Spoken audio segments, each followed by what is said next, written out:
So since we have Eric today, I thought it'd be really cool to talk about some of the most common NFT misconceptions. Oh yeah, help me! I don't know shit. Yeah, because we have a lot of stupid questions about it, and I'm sure like maybe in NFTs there's no stupid question, but Dumb, dude. I think it'd be great to clear up a lot of like popular things that people get wrong about them. Okay. Yeah. You know? Cool. I'll start. Is there really like a environmental impact that's like disastrous when it comes to NFTs? Yeah. So that's a good question, right? Smart question, guys. That's a really smart question. That comes up a lot. So it depends on what chain. Chain is basically what blockchain the NFT is built on. So there's a lot of popular ones right now. Solana is a new one. Ethereum is one. There's even NFTs that are built on the Bitcoin network. And so the way that we're looking at is every transaction that happens on one of these chains, electricity is being burnt to make that happen. So the Ethereum network is probably the biggest, I guess, perpetrator of what we perceive to be environmental impact, because it runs, when you validate one transaction or you mint an NFT, it needs to be validated across all of these like thousands of computers around the world, and each of them are burning a little bit of energy. So right now, Ethereum is on what we call proof of work network, meaning like it has to be run by computers. So each time an NFT is minted or sold, that gas fee that covers that transaction, just think of it as like electricity being burned all around the world. But the hope is in the next couple of months or years, Ethereum is going to move to what they call ETH 2.0, and that becomes proof of stake. So that means every time a transaction happens, you buy an NFT, or you mint an NFT, or you do a transaction on Ethereum, it's not burning a shit ton of electricity. Now it's just being validated against this like internal like transaction system. But right now, that's like the thing a lot of people are talking about is like every transaction, and just in crypto in general, Bitcoin, Ethereum, each transaction that happens burns electricity all around the world. How much electricity is that in relative to, let's say, like a household like appliance or something? Like, is it really that much more than what a person normally uses? Yeah, it is pretty. I don't remember the exact amount, but it is pretty significant for each transaction. Because just imagine, there's tens of thousands of computers validating these transactions, and each transaction has to be validated across all of the computers. So it's all the electricity everyone's using put together. Yeah. Yeah, because the gas fee could be like a couple $100 sometimes. You're like, what the fuck? Yeah, there's a point in time when there's actually a couple weeks ago, Yuga Labs, which created the Bored Ape Yacht Club project. Yeah. There was a project that they just dropped called Other Side Land, which I ended up minting. And it was so hotly contested, people wanted it so bad that just to pay gas to mint it, it was about $2,000 in gas to mint one. Whoa. Right? So if you can imagine the demand on the network, so many people are trying to hit the network all at the same time. All these miners are validating all these transactions. Just imagine how much electricity is burnt to mint like one of these these digital monkey lands, basically. Wow. I have a question for like, is there a specific type of demographic that's into NFTs? That's a good question. So like, for some context, like I run an accounting and tax practice, and we focus a lot on NFT founders and NFT platforms. We do accounting for some of the biggest players out there. When it comes to the demographics, a lot of them are marketing too. They typically are in a younger generation. Like typically it's 18 to 33-year-old type of an individual. Mostly men and guys are into the NFT space. There is a small contingent of women that's starting to come into it, which I think is really cool. But it's usually like younger guys that are into it. Because a big like Venn diagram that I see, at least on my Instagram, is like sneakerheads and NFT is like, I don't know if it's like hype or hype beast or whatever, but it just seems like there's a huge overlap there. There is a big overlap, and that started happening about fall of last year when the profits of like flipping Jordans wasn't as profitable anymore. So they all moved over to the NFT space and becoming NFT flippers. So there is a big intersection of like the hype beast, sneakerheads in the NFT space. I saw that with NBA Top Shot and like sneakerheads. Yeah. So NFTs are like, as I understand them right now, they are basically just bragging rights, more or less, and you're fighting for like that exclusivity of having this thing, right? It's not, but you're not even owning the like a limited edition sneaker. Yeah, but it's like literally just this like digital token, right, that you have ownership of, right? Sort of, kind of. So think of an NFT as like a irrevocable proof of ownership of something. Yeah. So right now, what we're seeing in the market is we're looking at it in terms of digital art. Even though like some of these things, if we look at it like that's ugly as hell, like that's not art, right? So it's a digital token representing you have exclusive ownership of this particular thing. But in the near term, we're seeing companies like Starbucks using it for membership cards.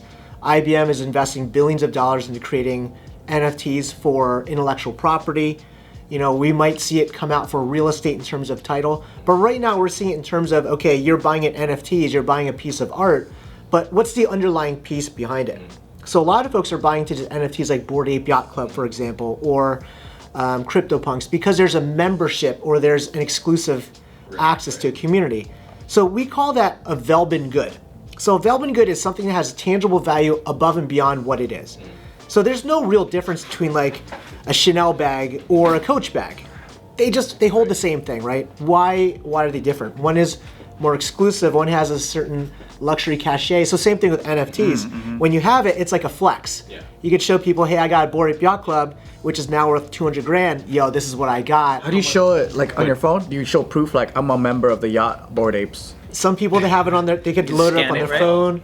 You know, Instagram photo, people have merch, like Twitter has validated profile pictures based upon that. So there's a lot of different ways, and it's like a digital flex. Instagram's gonna do that too, right? With Instagram is working on profile that too. pic. Yeah. What if I like show people my Costco membership? Is that pretty exclusive? It's business. Yo, it's the black card, yo. Buy a Kinja Bang in bulk. Wait, the exclusive one? I mean, the executive one, or? That's pretty sweet. Is it a red one or a black one? I'm jealous because you can buy the pizza, which now we can't. I don't know if I have. We Oh, yeah. can't? You have to be a member to buy the food court stuff. Yeah. Even if it's outdoors? Yeah, even if it's outdoors. Bart's lying about his Costco membership. He doesn't even have one. Record, he's lying. Oh, he's AAA though. 5-year member. 5 years. Dude, if I get a flat tire, they'll come in 30 minutes. Sometimes even sooner. So I thought with new cars they come with the thing. You don't need what? AAA. What thing? You just call the company's towing thing that comes in the thing. Oh, roadside assistance? They Yeah. probably charge you for that. Yeah, better service. It's a new stable coin. That's a new Luna, dude. AAA comes pretty quick though, dude. Like Oh, it depends on where Really? you are. It depends on where you are and when you call them. Ron was telling me during our like little naked walks, he was saying that in the tow truck space with roadside assistance, it's usually a contractor that dispatches to all the tow truck companies, but all of them, their number one priority, if they get 20 calls that come in, AAA is the number one. So he's trying to get his company AAA certified because that's where you can get most of the jobs. Nice. Talking shit about AAA over See, there. that's this more worth more than a Bored Ape. Here's a question: what percentage of NFTs on the market do you believe are intentional, worthless scams, and how do you tell them apart? Yeah, that's a good question. So like in the NFT space and in the crypto space in general, we hear this term called rug pull, right? A rug pull is basically where somebody creates something with no intention of actually building it, they take the money and run. So there is a facet in the NFT space where there are a lot of rug pulls. Like I've collected over about 1,000 NFTs at this point, and 700 of them are complete dog shit. Wow. That's just the nature of the beast, right? There's a lot. It's a numbers game. It's a Damn. numbers game. So right now there is an aspect of like people that are scamming in this space. And anytime you come into an emerging technology, just like in the dot-com era back in the late 90s, a bunch of it was complete garbage, right? Same thing in the crypto markets, the ICO space, a lot of it was complete garbage. Same thing in the NFT space. So I personally believe, and there's a lot of other like big players in the space that believe probably about like 98% of the stuff out there is gonna disappear. But 2% is like gonna be like the Amazons or the Apples of the Googles of today. So it is a law of big numbers, and obviously this is not financial advice, do your own research. But there is a lot of scams, so you gotta be careful. How do we pick the 2%? Tell us the secrets now, dude. And there's really no like big secrets, but it's just like investing. And I use the word investing loosely because a lot of it is like a gamble. But it is like if you're looking to be an angel inside of a new company. You want to figure out who the founders are. Do they have a track record of success in the past, right? What are their promises? Is this realistic timeline of what they're looking to do? They call that. Should we a roadmap. have done that with Kwan and be like, okay, you failed a stable coin once already? Why are we even trusting this But that guy? info didn't come out till after, huh? Yeah. A lot of this stuff, no one knew. Being Jay. Yeah, no. Fucking Kwan, dude. My name is Doe anyway. I think somebody says if Now you- we just hate him. I just got him tattooed on my fucking rib. I take it off. I love that effect. Little logo and everything. God damn it. Oh man. One of my friends has a like a V Friends NFT, Yeah. and then so I was like, I didn't know what the whole like like value of it was, but I think with it, Oh, the Gary Vee one? yeah, you can go to his conventions, which are huge. Which is this weekend. Yeah, and if you don't have it, you can't even go to his conventions, which is kind of cool. So that's the big part of it. So that the easiest way to parallel for those that are in the crypto or not into NFTs is think of a country club, right? The only people that could go to the country club are the ones who paid for that membership. Oh, sorry. That's right. That's right. That's right. So like having an NFT in some of these projects is like a membership pass to be part of like this country club. Right? So same thing with VFriends. To go to one of Gary Vee's events, you have to have a VFriends NFT. And it's like, it's artist subjective. You look at it, it's Gary actually scribbled his own stuff. And you look at this picture of a bear and you're like, that doesn't look like a bear. It looks like something a 5-year-old kid had scribbled, right?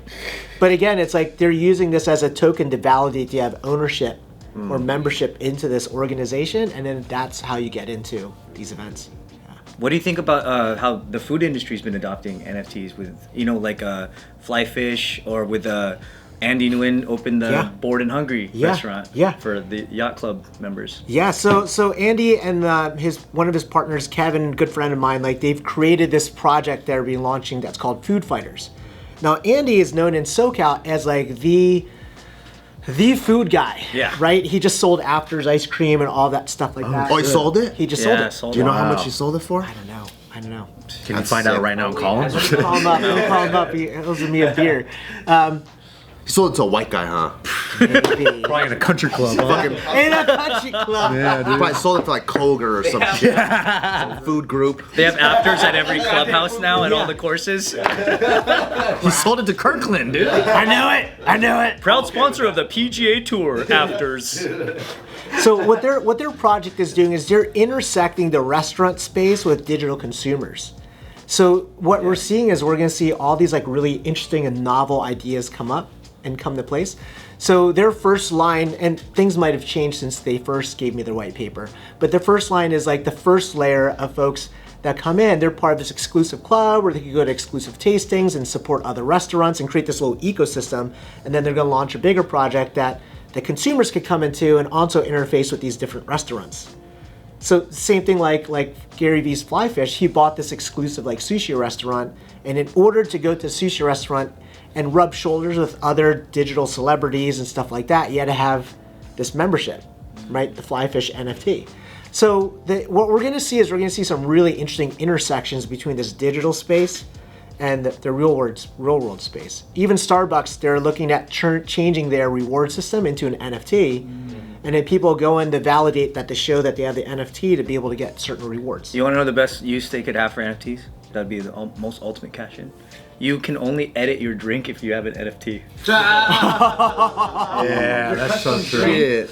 Tell me everybody wouldn't get that. Yeah. Everyone's getting it. Or otherwise you have to have it as it is. But if you're like, oh, I want to have no the sugar soy milk, please. Do you have the NFT? Are you a holder? Damn. Now imagine like if you hold an NFT, and I'm working with another restaurateur in SoCal with this. If you hold the token or the NFT and you scan it, it unlocks a secret menu.